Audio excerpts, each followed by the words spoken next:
ऐसे ही शादी का प्रस्ताव रखा, मैं आपसे शादी करना चाहता हूँ। भगवान ने कही ऐसे नहीं करेंगे। तो बोले भाई मैं जब नाराज हो जाऊंगी तो मनाने के लिए कुछ नाच गाना आता है कि नहीं आता है? बृकासुर ने कहा कि अब आप ही आ गई हो तो सिखाओ। तो दोनों ही भगवान और बृकासुर नाचने लगे। अब नाचते नाचते भगवान ने क्या किया, अपना हाथ ऊपर रखा। तो बृकासुर कहने लगा कि नहीं, मैं हाथ ऊपर रखूंगा तो मैं भस्म हो जाऊंगा। भगवान ने कहा इस तरह थोड़ी होते हैं, एकदम हाथ धरने से थोड़ी होते हैं भस्म। भाई थोड़ा ऊपर करना, और गर्मी गर्मी सी मालूम पड़े तो मत रखना। अब नृत्य करते गए। अब जैसे ही आए कि कुछ गर्मी मालूम है, बोले कुछ नहीं। बोले और नीचे लाओ। बोले आओ। बोले कुछ नहीं। बोले और नीचे लाओ। अरे कुछ नहीं होगा, धर दो हाथ। भस्मासुर बृकासुर ने रखा और जल करके राख हो गया। बोल वृंदावन बिहारी लाल की। इस प्रकार से बृकासुर का भी भगवान ने उद्धार किया। अब एक दिन ऋषि महात्माओं में ये चर्चा चली कि तीनों देवों में से बड़ा कौन है। अब सबने निर्णय लिया, ब्रह्मा बड़े हैं, विष्णु बड़े हैं, सबने लिया। अब इसका दायित्व भृगु महाराज को सौंपा। भृगु महाराज गए ब्रह्मलोक में, प्रणाम नहीं किया तो बाबा का मुंह बिगड़ गया। भोलेनाथ के पास गए तो उनका मुंह बिगड़ गया। और भृगु ने जाकर के सोते हुए भगवान विष्णु के पाद का प्रहार कर दिया, पैरों का। भगवान खड़े हुए और कहने लगे महाराज आपके पैर तो कोमल है, मेरी छाती कठोर है, आपको कहीं चोट तो नहीं आई। भगवान ने यहाँ पर अपनी बड़प्पन दिखाया। तो भृगु महाराज ने ऋषियों के सामने घोषणा करी कि मेरी दृष्टि में तो नारायण भगवान से बड़ा कोई नहीं है। बोल नारायण भगवान की जय हो। अब इस प्रकार से भगवान लीला कर रहे हैं। अब एक दिन द्वारिका में संतों की टोली आई। संतों की टोली बड़े बड़े अगस्त्य ऋषि, विश्वामित्र, कश्यप, वशिष्ठ, नारद, भृगु, सारे ऋषि द्वारिका में आए। अब द्वारिका में जैसे ही आए तो भगवान के जो पुत्र पौत्रादिक हैं छोटे छोटे, उन्होंने सोचा ये बाबा जी मालपुआ खा के रहते हैं, चलो आज इनकी परीक्षा करते हैं, ये असली है कि नकली। तो क्या किया उन्होंने, शाम को एक स्त्री बना दिया और एक गर्भवती महिला बना करके और महात्माओं के पास पहुंच गई। और महात्माओं से बोले बाबा ये बताओ हमारी भाभी जी के लड़का होगा कि लड़की। अब महाराज दुर्वासा ऋषि, वशिष्ठ ऋषि, नारद ऋषि सब लंबी लंबी सांस खींचे, पल्ले कछूनी पड़े, अब कछुए तो पड़े। अब दुर्वासा ऋषि को क्रोध आ गया, अरे मूर्खो, संतों की परीक्षा लेते तुम्हें शर्म नहीं आती है, मैं बताता हूं कि इसमें क्या है।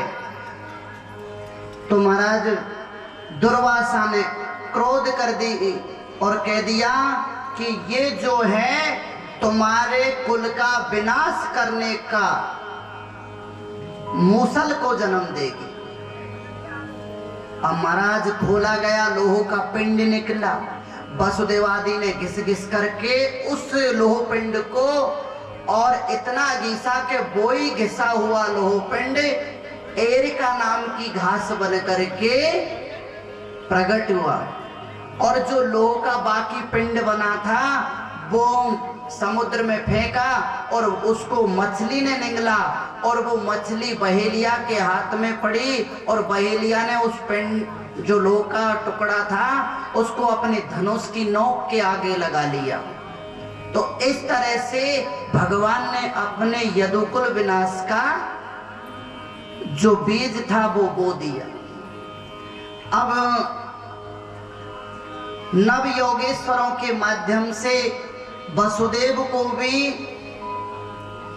शिक्षा दी कि आप अपनी ममता का त्याग करें और भगवान में मन लगाएं। वसुदेव जी ने भी सब कुछ छोड़ करके और भगवान में मन लगाया। अब यहाँ देखिए, भगवान ने 125 यानी 125 वर्ष 125 वर्ष तक द्वारिका में राज्य किया भगवान ने, और करने के बाद में यदुवंशियों के साथ रहने लगे तो यदुवंशियों को अपशकुन होने लगे, नित्य प्रति अपशकुन होने लगे। तो भगवान ने एक दिन उद्धव को बुलाया और उद्धव को बुला करके नवयोगेश्वरों के माध्यम से बहुत बड़ा उद्धव को उपदेश भगवान ने दिया था। और ये जो नवयोगेश्वर हैं, ये नवयोगेश्वर कौन है? हमने बताया नहीं, ऋषभदेव भगवान के 100 पुत्र थे, तो उन्हीं में से ये नवयोगेश्वर हुए और इन नवयोगेश्वरों के माध्यम से संवाद किया भगवान से और बड़ा सुंदर उपदेश दिया। भगवान कृष्ण ने कहा, उद्धव, हमारे जो पूर्वज थे, हमारे महाराज जिनका नाम था यदु महाराज के पास बल पराक्रमम राज सब था। तो एक दिन यदु महाराज कहीं जंगल में होकर के निकल रहे थे, तो वहां पर पड़े हुए मदमस्त आदमी को देखा। यदु महाराज पास में गए तो कि आप कौन हैं? तो वो ही महाराज दत्तात्रेय भगवान थे। दत्तात्रेय भगवान कौन थे? विष्णु के अंश अवतार अनुसुईया के पुत्र। तो दत्तात्रेय भगवान ने अपने जीवन में 24 गुरु बनाए। 24 गुरु के माध्यम से यदु को बहुत सुंदर उपदेश दिया। तो दत्तात्रेय ने 24 गुरु बनाए। अपन कहते हैं ना कि भाई एक आधा हम भी बना ले तो क्या फर्क है। दत्तात्रेय देखो, जीवन में जो दीक्षित मंत्र दीक्षित होता है वो तो गुरु सिर्फ एक होता है, लेकिन शिक्षा गुरु हमारे कई हो जाते हैं। तो दत्तात्रेय भगवान के अपने जीवन में 24 गुरु बनाए।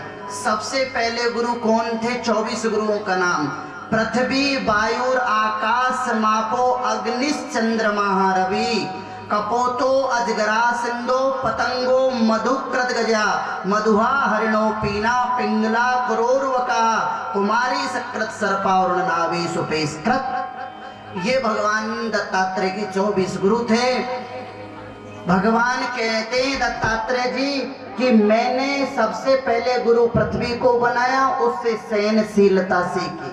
हम पृथ्वी पर सारे कार्य करते हैं लेकिन हमको पलट के जवाब नहीं देती है, तो जीवन में हमारे में थोड़ी सहनशीलता भी होनी चाहिए। ये मैंने पृथ्वी से सीखा। वायु से क्या सीखा? भाई वायु का काम क्या है? गंध लाना, गंध पहुंचाना, ये सब वायु के माध्यम से ही तो पता चलता है। भाई सब्जी बनी, लहसुन का छौंक लगा तो हमको खुशबू आई, किसके माध्यम से? वायु के माध्यम से। तो दत्तात्रेय भगवान ने कहा कि मैंने सबसे पहले पृथ्वी, दूसरा वायु। तो वायु से मैंने सीखा कि वायु समरूप से विचरण करती है, समानता से ही तो घूमती है। तो सुगंध पकड़ी नहीं जा सकती, इस न दुर्गंध पकड़ी जा सकती है। इसी प्रकार असंग रह करके हम विहार किया जा सकता है। जरूरी नहीं कि हमारे 10-5 संग हो तब हमें साथ चाहिए। संत को असंग रह करके भजन करना चाहिए। ज्यादा संत होंगे तो महाराज चिमटा पलटा बजेंगे, इसलिए संत को चाहिए कि असंग रह करके भगवान का भजन करे। दत्तात्रेय भगवान कहते हैं मैंने आकाश से सीखा, आकाश सर्वत्र है। उसी प्रकार भगवान का वास सभी जगह है, घट घट में है। गुरु चंद्रमा को मैंने बना के सीखा कि चंद्रमा घटता बढ़ता रहता है, शीतलता देता है। हमारे जीवन में दुख कभी सुख ये आते जाते घटते बढ़ते रहते हैं, इसलिए हमारे जीवन में समता होनी चाहिए। इस प्रकार से भगवान ने दत्तात्रेय ने गुरु बनाए और एक गुरु मैंने एक गणिका को भी बनाया। उनका मतलब बोले आशा ही परम दुखम नैराश्यम परम सुखम। जीवन में आशा ही सबसे बड़ा दुख है। कर्मनिष्ठ होना चाहिए, कमार खाने की हिम्मत होनी चाहिए, किसी के आशा नहीं रखनी चाहिए कि वो हमको देगा वो हमको देगा। कर्मनिष्ठ अगर बनेंगे तो हमको भगवान का दिया सब कुछ मिल जाएगा। इसलिए किसी से आशा नहीं, आशा एक राम से, दूसरी आशा छोड़ दे।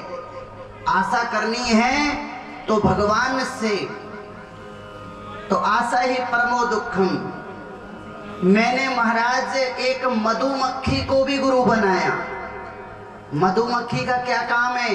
बेचारी दिन रात इकट्ठा शहद करती है, दिन रात इकट्ठा शहद करती है, तिनका तिनका फूल पत्ती से शहद इकट्ठा करती है और आदमी तोड़ने वाला आता है, शहद को ले जाता है, तमाम मक्खी मर जाती है। इसलिए मैंने इससे शिक्षा ली, जीवन में पर्याप्त से ज्यादा संग्रह मत करो। ज्यादा संग्रह करोगे तो कोई माल ले जाएगा और हाथ पैर और तोड़ जाएगा। ये महाराज मैंने मधुमक्खी से सीखा। दूसरा, मैंने एक कुंवारी को भी गुरु बनाया। कुंवारी का मतलब कोई अतिथि घर में आया, माँ बाप था नहीं, तो बेचारी धान कूटने लगी। तो उसने सोचा कि मैं धान कूट रही हूँ, इसको पता लग जाएगा कि घर में अन्न नहीं है, तो वो चूड़ियां बजने लगी, सब खोल करके रख दी, धान कूटने लगी, एक छोड़ा। इससे मैंने शिक्षा की कि ज्यादा ये परिवार का संग्रह भी बेकार है, क्योंकि परिवार सीमित रहेगा तो महाराज देखभाल ठीक होगी, और नहीं ज्यादा रहेंगे तो किसी पे कपड़े नहीं है, किसी पे कुछ नहीं है। इसलिए जीवन की यात्रा करनी है तो महाराज अपना वजन कम रखो। ये मैंने कुंवारी से सीखा। और ये जो हमारा मनुष्य शरीर है ये बड़ा ही दुर्लभ है, क्योंकि ये दुर्लभ मनुष्य का शरीर हमें ऐसे नहीं मिलता है। बड़े भाग्य मानुष तन पावा और सुर दुर्लभ सदग्रंथन गावा। साधन धाम मोक्ष कर द्वारा पाहै ने जे के पाई ने के जे परलोक सवारा। ये मोक्ष का धाम ये मानव है, ये बड़े भाग्य से मिलता है। ये नहीं है कि यूं ही मिल जाए, हमें बड़े कर्म अच्छे करने पड़ते हैं, अच्छे हमको कार्य करने पड़ते हैं, जब जा करके ये मनुष्य शरीर मिलता है। इसी मनुष्य शरीर से मोक्ष का ताला खुलता है, बाकी कितने भी चाबी फिट करो खुलने वाला नहीं है। इसलिए भगवान का भजन करके जीवन का सार्थक बनाना यही मानव का उद्देश्य है। ये नहीं कि खाने पीने में ही जिंदगी बर्बाद कर दी। तो यहाँ दत्तात्रेय भगवान ने 24 गुरु बनाए। और एक बार अर्जुन ने द्वारिका में, एक ब्राह्मण के लड़के थे, वो जो जन्म लेता मर जाता, जो जन्म लेता मर जाता। अर्जुन ने प्रतिज्ञा कर ली कि जब तक मैं ब्राह्मण बच्चों को नहीं बचाऊंगा, अब की बार और नहीं बचा तो मैं अग्नि में समाधि ले जाऊंगा, अग्नि से शरीर को नष्ट करूंगा। अब भगवान की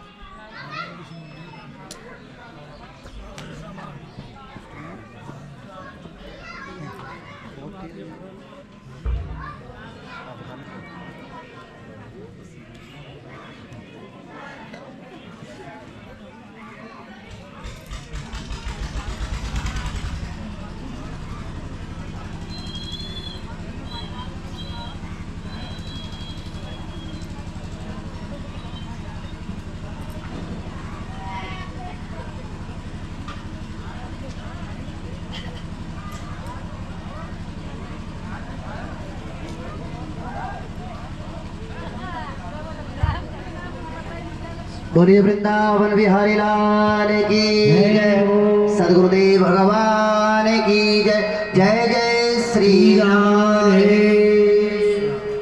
सुंदर भगवान दत्तात्रेय ने यदु महाराज को उपदेश दिया और यही उपदेश उद्धव और भगवान का संवाद हुआ।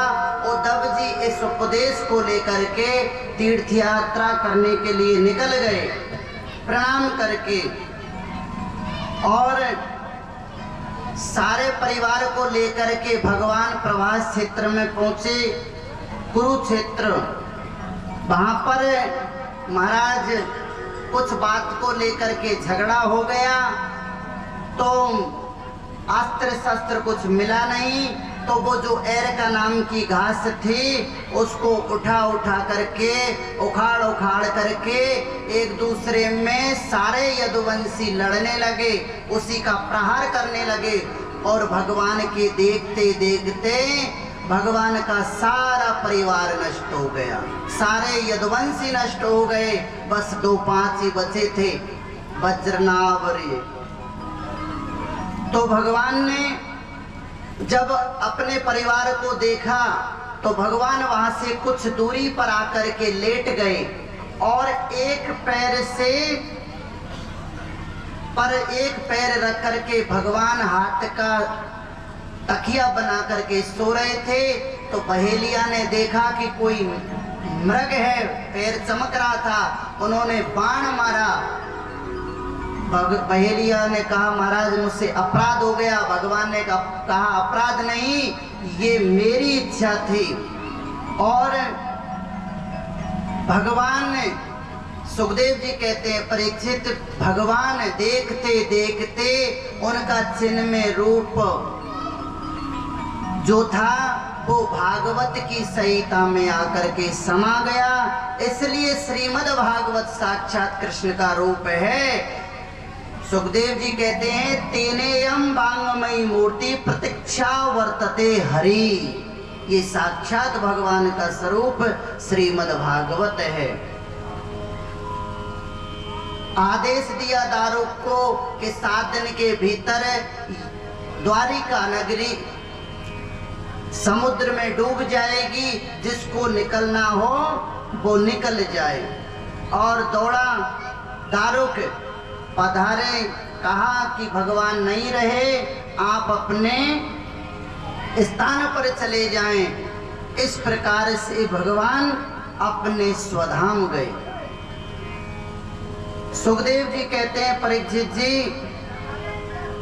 अब यहाँ पर भगवान के जाने के बाद कलयुग ने पैर पसारना प्रारंभ कर दिया।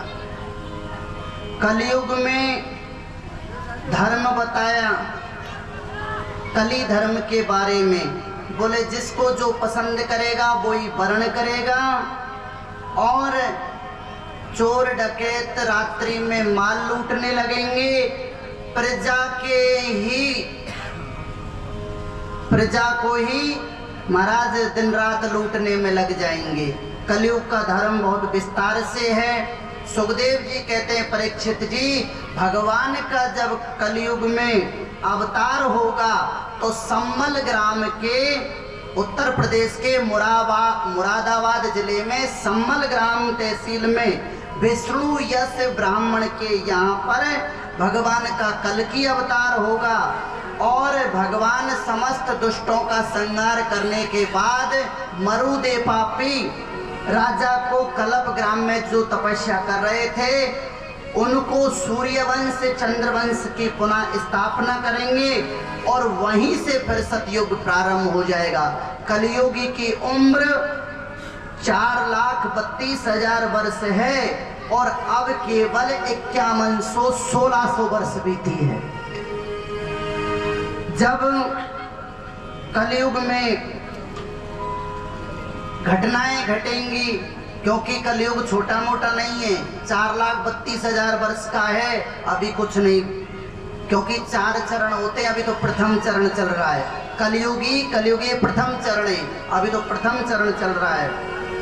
जब इतना सुखदेव जी ने कहा तो परीक्षित कहने लगे महाराज आज हमें मरना है। सुखदेव जी कहने लगे परीक्षित त्वं तो राजन मरिष्येति पशु बुद्धि में माम जही। अब इस पशु बुद्धि को छोड़ो और भगवान में ध्यान करो। सुखदेव जी, जिस प्रकार से सूर्य नारायण जैसे घड़ा होता है, चाहे लाखों घड़े हो, लेकिन सूर्य भगवान प्रत्येक में, हर घड़े में सूर्य भगवान दिखाई देता है। तो घड़े के फूट जाने से सूर्य भगवान पर असर नहीं होता है।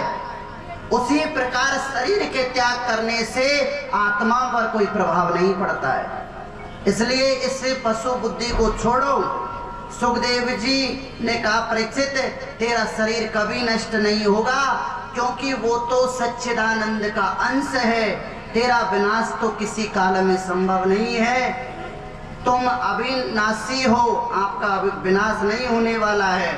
इतना कह करके सुखदेव जी महाराज अदृश्य हो गए। और अब यहाँ पर जो परीक्षित जी को श्राप लगा वो तक्षक नाग चला। तक्षक नाग एक छद्म में बेहस में गया, तो परीक्षित को बचाने के लिए जा रहे थे। एक ब्राह्मण, कश्यप गोत्रीय ब्राह्मण, उन्होंने कहा, बोले कहाँ जा रहे हो? बोले परीक्षित को बचाने। और बोले आप? बोले हम डसने। तो बोले हम नहीं डसने देंगे। तक्षक ने कहा कि आप परीक्षित को कैसे बचाओगे? तो कि आप कैसे मारोगे? तो तक्षक ने एक वृक्ष को डसा, तो वो वृक्ष जो था सूख गया। उसने अभिमंत्रित जल मारा, वृक्ष हरा भरा हो गया। अब तक्षक घबराया कि वास्तव में ये बचा लेगा। उसको अनुविनय करके और उसको तो विदा किया, और एक पुष्प के माध्यम से परीक्षित के यहाँ तक्षक पहुंचा। और जैसे ही परीक्षित ने पुष्प को छूंगा, बैठा हुआ तक्षक ने परीक्षित को डसा, और महाराज सबके देखते देखते परीक्षित का शरीर प्राणांत हो गया। बोल वृंदावन बिहारी लाल की जय हो। अब पिताजी को जब तक्षक ने डसा तो उनका पुत्र जन्मेजय को बुरा लगा, क्रोध आ गया, और जन्मेजय ने सर्प नष्ट करने के लिए एक यज्ञ किया, सर्पेष्टि यज्ञ। जितने भी नाग थे सबको स्वाहा करने लगा। अब जब तक्षक का नंबर आया तो तक्षक महाराज इंद्र के सिंहासन के नीचे पहुंच गया। अब मंत्रों में तो वो शक्ति होती है कि इंद्री सिंहासन सहित आने लगा। घबरा गए तो आस्तिक मुनि ने आकर के उनको समझाया जन्मेजय को, और ये वरदान दिया। तो देखो जो सर्प होते हैं वो आस्तिकाय नमः, जो अगर सर्पी होंगे वो इस नाम का उच्चारण कर दो, वो अपना रास्ता देख लेंगे।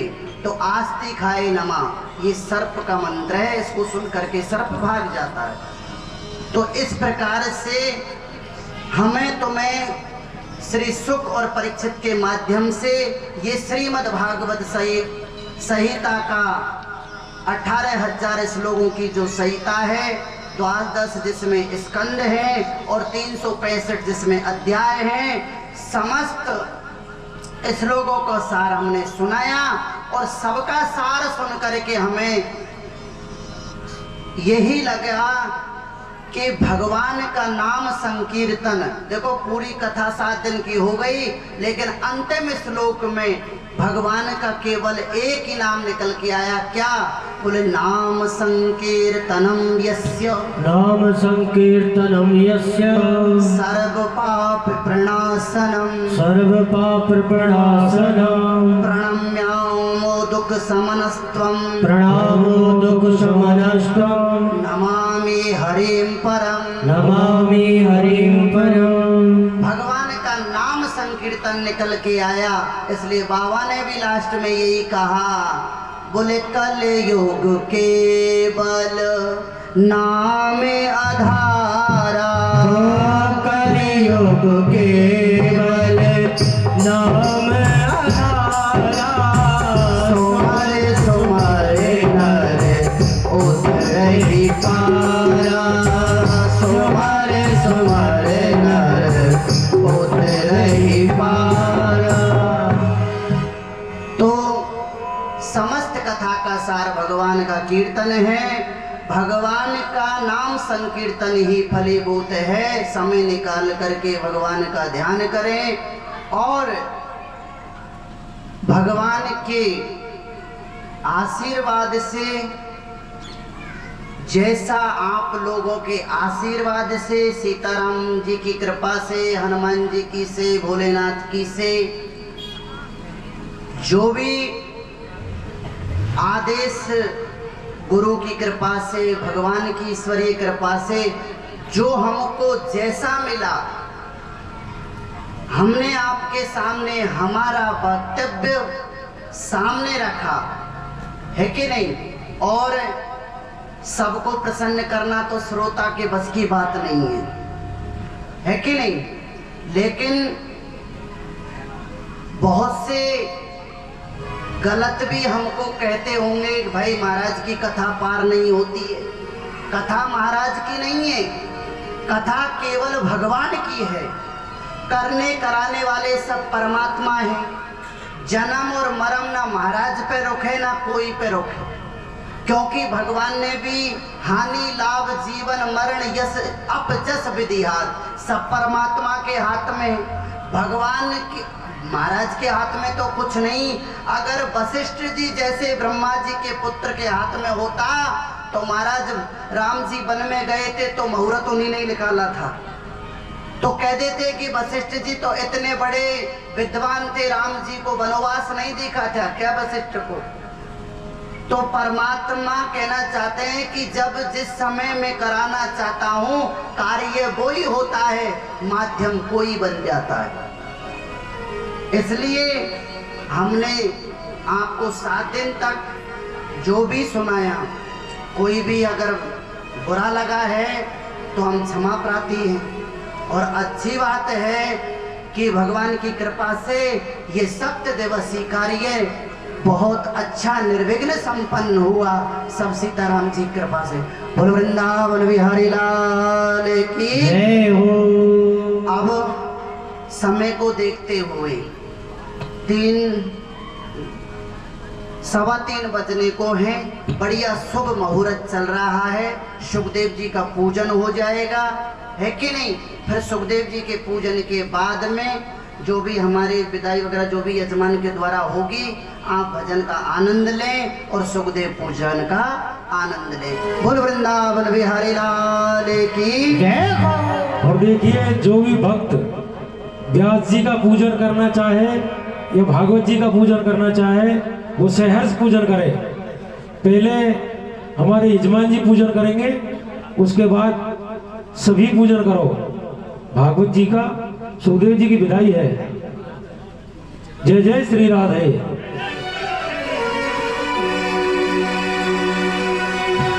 और नर धोखे में मत रह जइयो,